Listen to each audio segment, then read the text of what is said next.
ایک عالمی اسلامی انقلاب آ کر رہے گا. اس عالمی غلبہ اسلام سے پہلے ابھی امت مسلمہ کی بہت پٹائی ہونی ہے، بہت پٹائی ہونی ہے، بہت پٹائی. آپ نے صرف دین حق کی تبلیغ نہیں کی، اس کو قائم کر کے دکھایا ہے.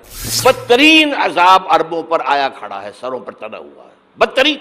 معافی چاہتا ہوں. امت مسلمہ بحیثیت مجموعی اللہ کی نگاہ میں مجرم، بہت بڑی مجرم. کیوں؟ 1 انچ زمین دنیا میں نہیں دکھا سکتی جہاں اللہ کا دین قائم ہو. 3 فتوے ہیں اس مفتی اعظم جو ہماری اتاری ہوئی شریعت کے مطابق فیصلے نہیں کرتے، وہی تو کافر ہیں، وہی تو مشرک ہیں، وہی تو فاسق ناہنجار ہیں، باغی. اخلاقیات کی بنیاد کیا ہے؟ کیا نیکی اور بدی کی کوئی مستقل اقدار ہے؟ Good and evil are they permanent values? یا جیسے آج کل کی بات ہو گئی ہے، بہت بڑی گمراہی کی بات ہے لیکن بہت عام کہی جاتی ہے، نتھنگ از گڈ اور evil, only thinking makes it so. نہ کوئی نیکی نیکی ہے، نہ کوئی بدی بدی ہے. یہ تو ہمارے سوچنے کا انداز ہے، کسی کو نیکی کہہ دیتے، کسی کو بدی نہیں. یہ مسائل ہیں جن سے روز اول سے فلسفی لوگ ان کے بارے میں غلطاؤں پیچ رہے، سوچتے رہے، غور و فکر کرتے رہے. وہ سارا سفر جو آدم سے لے کر محمد تک صلی اللہ علیہ وسلم تمام فلسفیوں نے ذہنی سفر طے کیا، وہ حضور کو ان چند دنوں میں غار حرا کی خلوت میں طے کرا دیا گیا، تاکہ انسان نے بحیثیت انسان جو کچھ سوچا ہے وہ آپ کے علم میں آ گئے. اس کے بعد اب اقرا بسم ربک الذی خلق، انسانی سوچ تو یہیں تک ہے. اب پڑھو اپنے رب کا نام لے کر جس نے تمہیں الگ سے پیدا کیا. اور اس کے بعد پھر 2 حکم آئے. اب یہ غور و فکر کا ایک دور تو ختم ہو گیا، فلسفیانہ غور و فکر تکمیل کو پہنچا. ایک دوسرا شروع ہوا، اب ایک فکر دامنگیر ہوا. یہ میرے اوپر کتنی بڑی ذمہ داری آ گئی ہے، یہ معاشرہ ٹھیک ہو سکتا ہے، یہاں امکان ہے اصلاح کا. خود قرآن نے کہا انا سنلقی علیک قولا ثقیلا، ہم آپ پر ایک بہت بھاری بوجھ ڈالنے والے ہیں.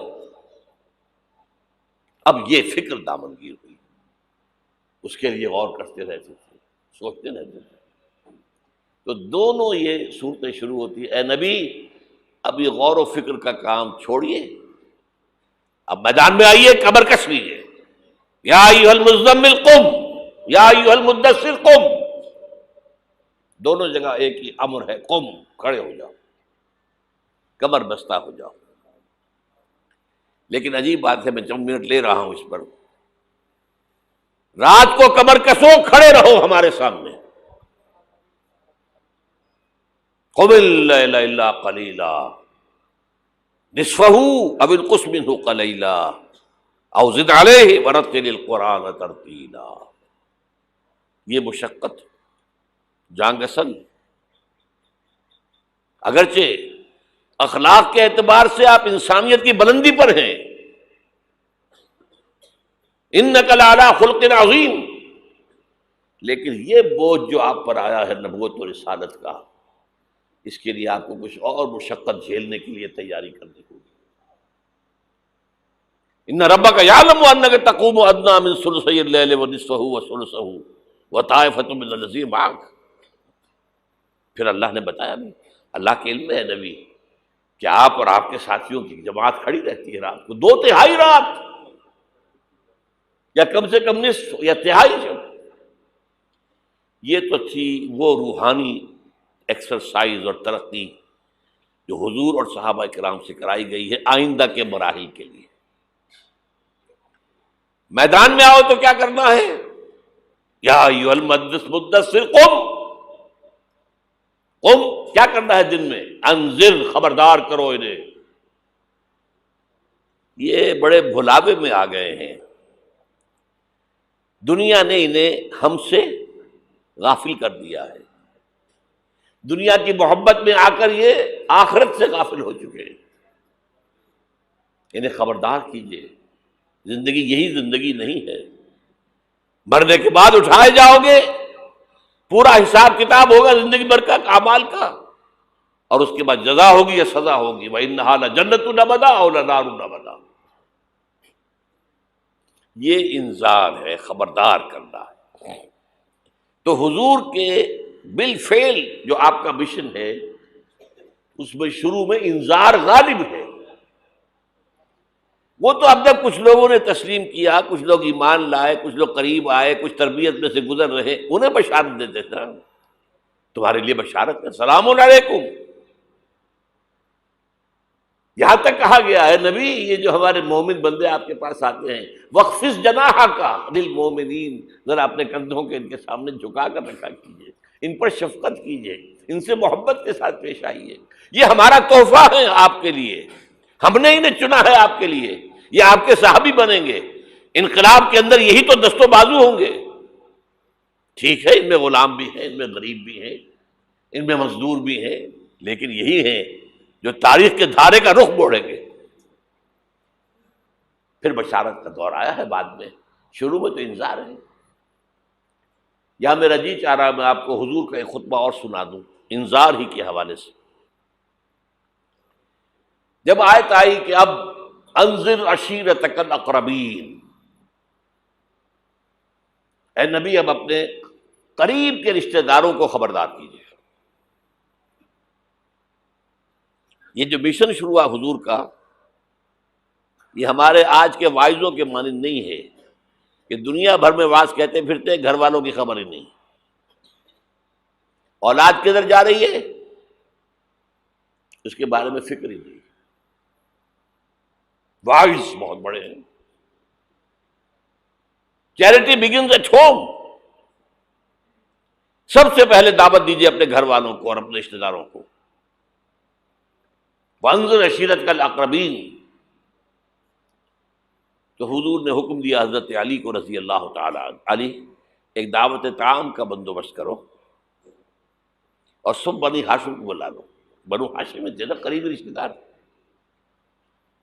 یہ آپ کو معلوم ہونا چاہیے کہ جیسے ہمارے ہاں ایک قبیلہ ہوتا ہے وٹو قبیلہ، اب وٹو میں مانے کے، لالے کے، شامد کے یہ ہوتے ہیں نا، پھر ان میں خاندان ہوتے ہیں، کوئی شاہ محمد تھا اس کی اولاد جو ہے وہ شامد کے ہو گئی، لالا کوئی ہوگا لالے کے ہو گئے، مانے کے ہو گئے، لیکن ہے سب وٹو۔ اسی طرح مکے میں بسنے والے تھے سب قریش، کوئی جو ہے بنو ہاشم، کوئی بنو امیہ، کوئی بنو عدی، کوئی بنو تیم، لیکن سب کے سب کون تھے؟ قریش۔ اس میں جو گھرانہ تھا جس سے حضور تھے وہ بنو ہاشم تھے۔ تو اقربین کہا نا اپنے قریبی رشتہ داروں کو، کھانا کھلایا، اس کے بعد آپ کھڑے ہوئے۔ ابو لہب نے تاڑ لیا کہ ابھی ہمارے سامنے اپنی دعوت رکھیں گے، وہ تو چونکہ ایک دیوار بیچ کا پڑوسی تھا اور دشمن تھا، چگا چچا ہونے کے باوجود بدترین دشمن۔ اس نے شور مچایا، ہوٹنگ کی، اور کسی نے بات نہیں سنی، اور یہ کوشش ناکام ہو گئی۔ چند دن کا بیچا دے کر آپ نے صلی اللہ علیہ وسلم پھر کہا علی دوبارہ ذرا کھانے کا اہتمام کرو، پھر بلایا، پھر کھانا کھلایا۔ میں کہا کرتا ہوں کہ اب کچھ شرم آ گئی ہوگی کہ 2 دفعہ روٹی کھا لی ہے تو کم سے کم ان کی بات تو سن لو۔ یہ خطبہ جو دیا ہے حضور نے صلی اللہ علیہ وسلم، عظیم ترین خطبہ، جامع ترین خطبہ، لیکن مجھے عجیب ہے، یہ محسوس ہوتا ہے کہ ہمارے ہاں احادیث کی کتب میں میرے علم کی حد تک یہ موجود نہیں ہے۔ مجھے یہ خطبہ ملا ہے نہج البلاغہ سے، اہل تشیع کی جو اہم ترین کتاب سمجھ لیجیے، حضرت علی کے خطوط، خطبات، حضور کی حضرت علی کے اشعار بحیثیت خلیفہ جو آپ کے فرامین، یہ سب جمع کیے گئے ہیں نہج البلاغہ۔ اس میں یہ خطبہ، اس میں ایک چیپٹر ہے خطبات نبوی، اس میں یہ پہلا خطبہ ہے۔ ایک ایک لفظ جو ہے حکمت کا موتی ہے۔ آپ کھڑے ہوئے، ان الرائد لا یکذب اہلہ، دیکھو لوگوں، کسی قافلے کا رہنما کبھی اپنے قافلے والوں کو دھوکہ نہیں دیا کرتا۔ کیا بتایا کہ میں اس قافلہ انسانیت کا رہنما بنا کر بھیجا گیا ہوں۔ واللہ لو کذبت الناس جميعا ما کذبتکم ولو غررت الناس جميعا ما غررتکم، خدا کی قسم میں پوری دنیا سے جھوٹ بول سکتا بالفرض تو تم سے تو کبھی نہ بولتا۔ You are my kith and kin, اور اگر میں پوری دنیا کو دھوکہ دے سکتا بالفرض تو تمہیں تو کبھی نہ دیتا۔ یہ تمہید ہو گئی، 3 جملے۔ چوتھے جملے میں ایمان باللہ ایمان بالرسول دونوں آ گئے۔ واللہ الذی لا الہ الا ہو انی لرسول اللہ الیکم خاصۃ والی الناس کافۃ، قسم ہے اس اللہ کی جس کے سوا کوئی الہ نہیں۔ توحید آ گئی، میں اللہ کا رسول ہوں تمہاری طرف خاص طور پر اور پوری دنیا کی طرف عام طور پر۔ اب جو جملے آ رہے ہیں وہ سارے انذار آخرت پر ہیں۔ واللہ لتموتن کما تنامون، خدا کی قسم تم سب پر موت آئے گی جیسے کہ روزانہ رات کو سو جاتے ہو۔ ثم لتبعثن کما تستيقظون، پھر ایک صبح ہوگی جب اٹھا لیے جاؤ گے جیسے کہ روزانہ صبح بیدار ہو جاتے ہو۔ وہ صبح قیامت بھی آئے گی۔ اور کبھی آپ نے نوٹ کیا بیداری کے وقت کی دعا مسنون کون سی ہے؟ الحمدللہ الذی احیانی بعدما اماتنی والیہ النشور۔ اللہ کے حمد، اس کی تعریف، اس کا شکر، جس نے مجھے دوبارہ زندہ کر دیا اس کے بعد کہ مجھ پر بہت طاری ہو گئی تھی۔ جو شخص روزانہ صبح یہ الفاظ پڑھے گا، جب صبح قیامت کو اٹھے گا تو اس کی زبان پر یہ الفاظ آئیں گے کہ نہیں آئیں گے؟ الحمدللہ الذی احیانی بعدما اماتنی والیہ النشور۔ واللہ لتموتن کما تنامون ثم لتبعثن کما تستيقظون ثم لتحسبن بما تعملون، پھر حساب کتاب لیا جائے گا جو کچھ تم کر رہے ہو اس کا۔ ثم لتجزون، پھر لازماً جزا دی جائے گی، بالاحسان احسانا وبالسوء سوءا، اچھائی کا اچھا بدلہ، برائی کی بری سزا۔ وَإِنَّهَا لَجَنَّةٌ وَبَدَا أَوْ لَنَارٌ وَبَدَا، اور وہ کیا ہے؟ یا ہمیشہ ہمیش کے لیے جنت اور یا ہمیشہ ہمیش کے لیے آگ۔ اللہ اسے ہمیں بچائے۔ اب ذرا یہ چند منٹ آپ کے لیے میں نے، اس کے بعد میں آپ کو بتا رہا ہوں کہ میں خوشخبری لے کر آیا ہوں۔ آپ نے اگر کہیں بینر وغیرہ دیکھے ہوں گے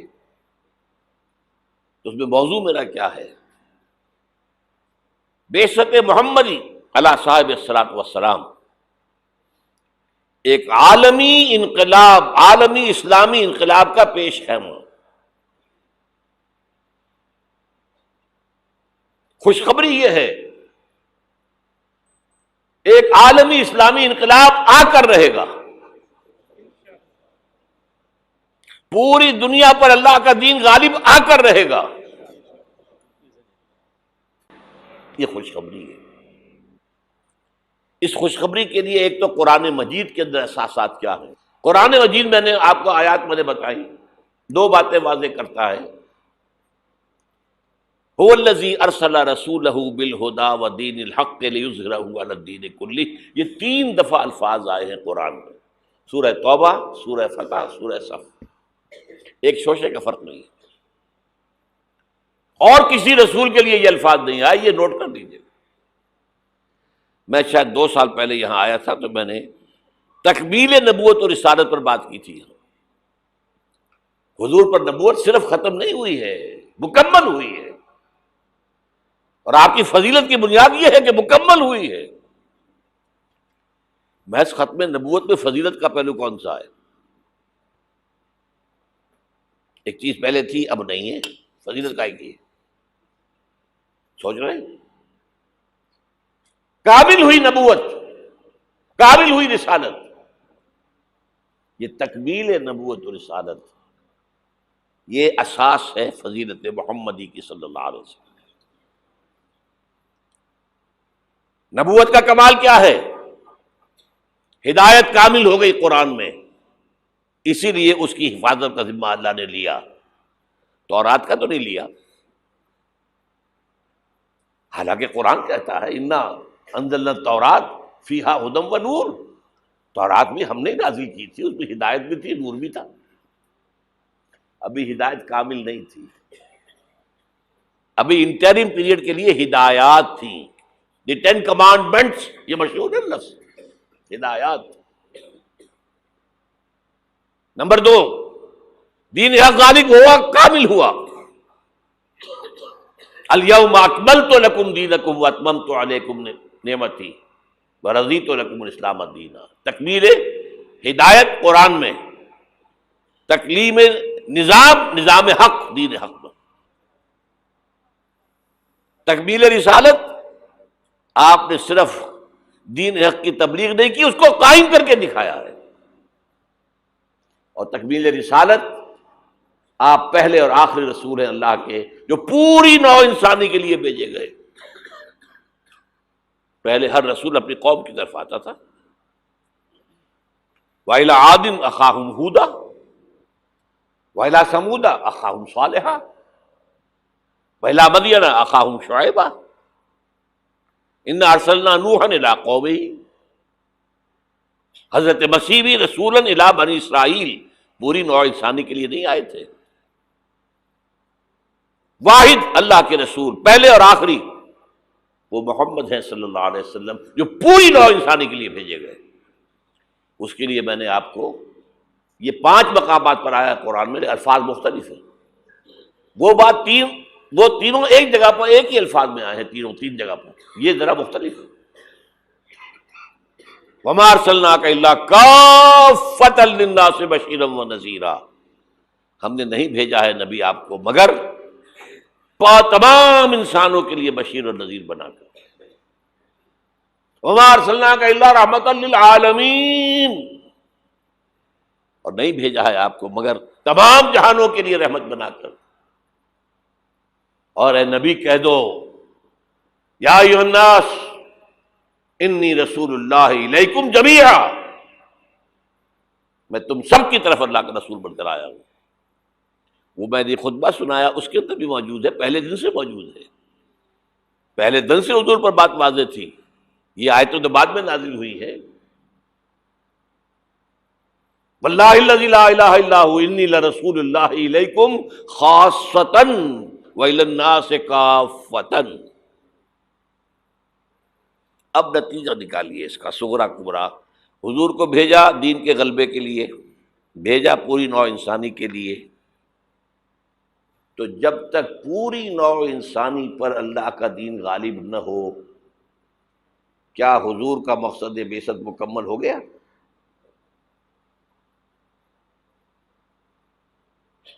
جزیرہ نماء عرب پر اللہ کا دین غالب ہو گیا، عربوں کی حد تک دین کی تبلیغ مکمل ہو گئی۔ اگر تو آپ صرف عربوں کے لیے آئے ہوتے تو آپ کا کام پورا ہو گیا تھا، آپ آئے پوری نوع انسانی کے لیے، پوری دنیا کے لیے۔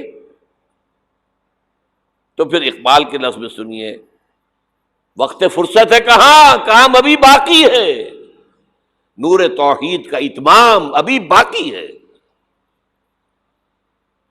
تو پوری دنیا جب تک اس نور توحید سے جگمگا نہ اٹھے، پوری دنیا جب تک نور رسالت سے منور نہ ہو جائے، اس وقت تک وقت فرصت ہے کہاں، کام ابھی باقی ہے۔ اور کیا ہو سکتا ہے کہ دنیا ختم ہو جائے اور حضور کی بعثت کا مقصد مکمل نہ ہو؟ ناممکن۔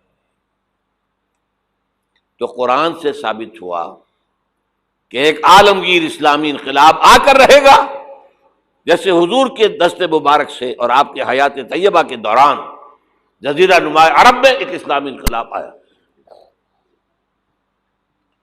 اب اس میں حضور کی طرف سے حدیث سے سنیے۔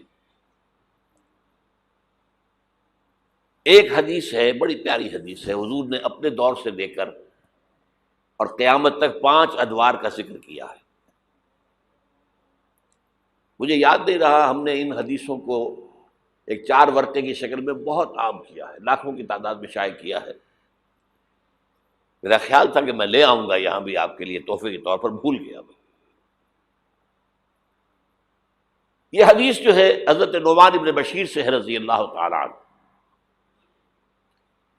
اور مسند احمد ابن حنبل میں ہے رحمۃ اللہ علیہ۔ حضرت نعمان ابن بشیر فرماتے حضور نے ارشاد فرمایا تکون النبوۃ فیکم ما شاء اللہ ان تکون، لوگوں دیکھو نبوت تمہارے مابین رہے گی جب تک اللہ چاہے گا کہ رہے۔ ثم یرفع اللہ اذا شاء یرفعها، پھر جب اللہ چاہے گا اسے اٹھا لے گا۔ کیا مطلب؟ میں رہوں گا تمہارے مابین جب تک اللہ چاہے گا، پھر جب اللہ مجھے اپنے پاس بلا لے گا، میری وفات ہو جائے گی تو دور نبوت ختم ہو جائے گی۔ ثم تکون خلافۃ علی منہاج النبوۃ، پھر ایک دور ہوگا خلافت، لیکن نبوت کے نقش قدم پر، بالکل نقش قدم پر، ڈٹو، کاربن کاپی، کوئی فرق نہیں ہوگا، بال برابر بھی۔ اس کو ہم کہتے ہیں خلافت راشدہ۔ حدیث میں ہے خلافت علی منہاج النبوۃ، فتکون ما شاء اللہ ان تکون، وہ بھی رہے گا جب تک اللہ چاہے گا۔ ثم یرفع اللہ اذا شاء یرفع، جب اللہ چاہے گا اسے بھی اٹھا لے گا۔ پھر تیسرا دور آئے گا، ثم یکون ملکا عاضا، پھر ایک کاٹ کھانے والی ملوکیت کا دور آئے گا، بادشاہت، ملوکیت، کاٹ کھانے والی، ظالم۔ یہ دور ملوکیت ہے۔ بنو امیہ، بنو عباس، یہ خلفاء نہیں تھے، بادشاہ تھے، یہ ملوکیت تھی۔ واقعہ کربلا کب ہوا؟ انہی کے دور میں ہوا نا۔ واقعہ ہررا کب ہوا؟ انہی کے دور میں ہوا۔ 3 دن تک مدینے کو مباح کر دیا گیا فوجیوں پر، لوٹو جس کو چاہو، ریپ کرو جسے چاہو، مدینہ۔ یہ ہماری تاریخ کے واقعات ہیں۔ پھر سینکڑوں تابعین کو شہید کیا حجاج بن یوسف نے۔ یہ ہماری تاریخ ہے کہ نہیں؟ حضور خبر دے رہے ہیں، ملکن عاضا، کاٹنے والی، کٹکھنی ملوکیت کا دور آئے گا۔ فرمایا یہ بھی رہے گا جب تک اللہ چاہے گا، پھر اللہ جب چاہے گا یہ دور بھی ختم ہو جائے گا۔ ثم تکون ملکن جبریا، پھر ایک اور بادشاہت ہوگی جس میں غلامی ہوگی۔ کیا مطلب؟ یہ پہلی ملوکیت مسلمانوں کی تو تھی، کلمہ گو تو تھے، جھوٹے تھے یا سچے تھے، کلمہ گو تو تھے۔ اچھا برے بھی تھے تو اچھے بھی تھے، بہت اچھے لوگ بھی پیدا ہوئے۔ بادشاہوں میں بھی جو مثالیں مسلمان بادشاہوں کی ہیں، اچھے لوگوں کی، آپ کو دنیا میں نہیں ملیں گی۔ لیکن اس کے بعد کون سا دور آیا؟ ہماری اب ملکہ کون تھی؟ ملکہ وکٹوریہ۔ اب یہ ملوکیت جمع غلامی، کہیں پر برطانیہ، کہیں پر فرانس، کہیں پر اٹلی، کہیں پر اسپین، پورا عالم اسلام، کولونیلزم جسے آپ کہتے ہیں، یورپی استعمار جسے آپ کہتے ہیں، ملکن جبرین۔ لیکن جو خوشخبری ہے وہ کیا ہے؟ ثم تکون خلافۃ علی منہاج النبوۃ، پھر اس کے بعد دور آئے گا خلافت علی منہاج النبوت کا۔ یہ خوشخبری ہے۔ آج تاریخ کا قافلہ کہاں کھڑا ہے نوٹ کر لیجئے۔ وہ ملکن جبرین براہ راست ختم ہو چکی ہے۔ انگریز گیا، فرانسیسی گئے، ولندیزی گئے، ڈچ گئے، اسپینیئرز گئے، اطالوی گئے، سب گئے، عالم اسلام آزاد ہو گیا نا۔ لیکن بائی پراکسی انہی کی حکومت جاری ہے ابھی، انہی کے ذہنی غلام، انہی کے تہذیبی شاگرد، انہی کے غلام، انہی کے ایجنٹ آج پورے عالم اسلام پر حکمران۔ صرف یہ کہ پہلے وہ براہ راست حکومت کر رہے تھے، اب بائی پراکسی کر رہے ہیں۔ اپنے دور میں تعلیم دے کر ایسے لوگ پیدا کر گئے جن کی چمڑیاں تو کالی رہ گئیں، اندر سے یورپین ہو گئے. اور بیکاروں نے یہی کہا تھا ہم جو نظام تعلیم یہاں بنا رہے ہیں اس کے نتیجے میں ہندوستان کے لوگوں کی چمڑی کی رنگت تو نہیں بدلے گی لیکن اندر سے وہ بالکل بدل جائے گا. انہی کے غلام ہیں، انہی کی تہذیب، انہی کی عریانی، انہی کی بے حیائی، انہی کی بے شرمی. یہ دور انٹرم پیریڈ ہے، چوتھا دور ختم ہوا ہے، پانچواں آیا نہیں ہے، لیکن پانچواں زیادہ دور نہیں ہے. یہ دور آئے گا. پہلی بات تو یہ کہ آئے گا، اس میں میں نے قرآن سے بھی ثابت کر دیا، حدیث سے بھی ثابت کر دیا. اس میں جو شک کرے میرے نزدیک اس کے ایمان میں شک ہے. اچھا اب جب آئے گا تو کس شان سے آئے گا؟ اب جب آئے گا گلوبل ہوگا. ویسے بھی اب دنیا گلوبلائز ہو چکی ہے. آج تو آپ کہتے ہیں دنیا کیا ہے؟ It's a global village. اب جو نظام بھی آؤگا گلوبل ہوگا.